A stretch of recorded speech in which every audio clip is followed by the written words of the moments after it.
Hello, and welcome to another episode of our English language learning podcast. I'm thrilled you're tuning in today.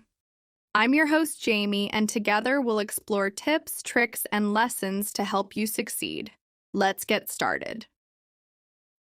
Whether you're sipping your morning coffee or taking a break from the hustle of daily life, you're in for a practical and inspiring session.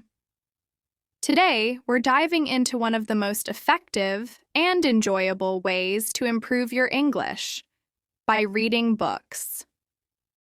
We'll explore how reading books can boost your vocabulary, improve your grammar, enhance your comprehension, and even sharpen your speaking skills. By the end of this episode, you'll not only be convinced that reading is a superpower, you'll also know exactly how to harness it for your English fluency journey. Why reading matters. Learning a language is like assembling a giant puzzle.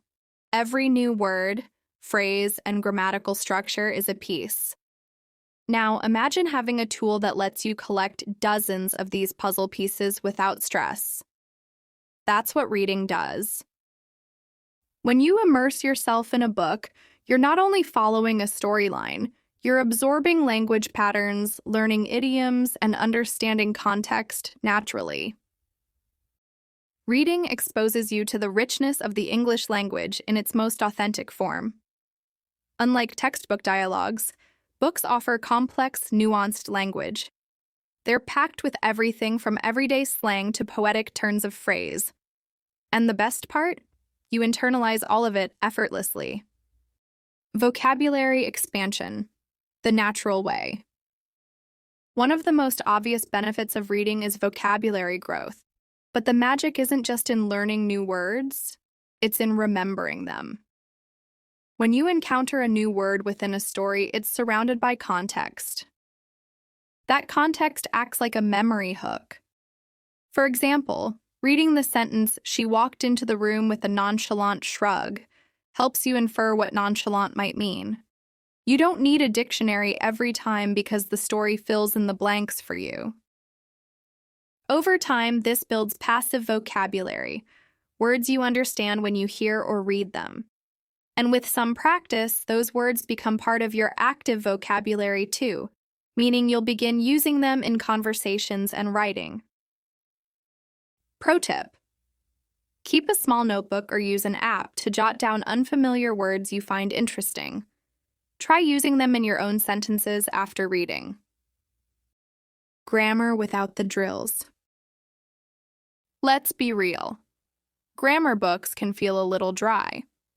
But reading turns grammar into something you experience rather than study. You see how tenses shift depending on the situation, how conditionals work in storytelling, and how punctuation adds rhythm and clarity.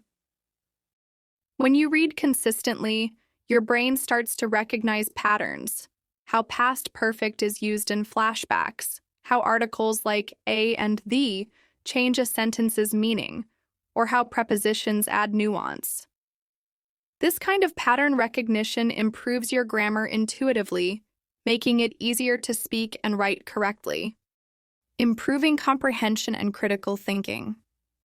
Reading books, especially fiction or complex nonfiction, requires you to follow arguments, grasp cause and effect relationships, and infer meaning. These are critical thinking skills, and they're essential for language mastery. Comprehension is the bridge between knowing English and using it meaningfully. When you can understand subtle shifts in tone, character motivations, or an author's point of view, you're training your brain to process English at a deeper level. This doesn't just help with conversation. It boosts your performance in exams, presentations, and interviews too. Choosing the right book, know thyself. Now let's talk about picking books that actually help you learn. The key is to strike a balance. Choose books that challenge you just enough to keep learning, but not so much that you feel discouraged.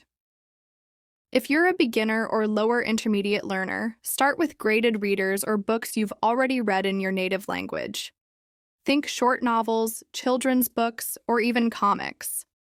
At this stage, Comprehension and enjoyment are more important than complexity. And don't be afraid to reread. Revisiting a book helps reinforce what you learned the first time and gives you new insights with your improved skills. Make reading an active habit. Reading for language learning works best when it becomes part of your routine. That means actively engaging with the material. Here's how. Read aloud. This improves pronunciation, rhythm, and confidence. Summarize what you've read, either in your head or in writing, to reinforce understanding. Discuss books with others. Start a small book club or join an online forum to share thoughts. Use the 5-word challenge. After every chapter, find 5 new words and create sentences with them. Even 15-20 minutes a day is powerful if you stay consistent. Set a time, perhaps before bed or during a lunch break, and build a cozy reading ritual. Combining reading with other skills. Reading might be the star of today's show, but it pairs beautifully with other skills. Try listening to audiobooks while following along with the text. This improves both reading and listening skills while also helping with pronunciation. You can also turn favorite book passages into speaking exercises. Record yourself reading them aloud, then compare your pronunciation to the audiobook version. This is great for noticing where your stress or intonation might need work. Writing fan fiction or reviews based on the books you read is another fun way to engage creatively while practicing written English. Let the pages lead the way. So, if you're looking for a rich, rewarding, and deeply personal way to boost your English, grab a book. Let its pages take you on a journey, not just through stories, but through the rhythms, rules, and soul of the English language. Remember, there's no one-size-fits-all approach. You can read mystery thrillers, historical dramas, fantasy sagas, or biographies of your heroes. Whatever keeps you turning the pages is exactly what will keep you improving. That's all for today's episode. If you found this useful, share it with a friend or family. Until next time, keep reading, keep growing, and keep loving the learning process.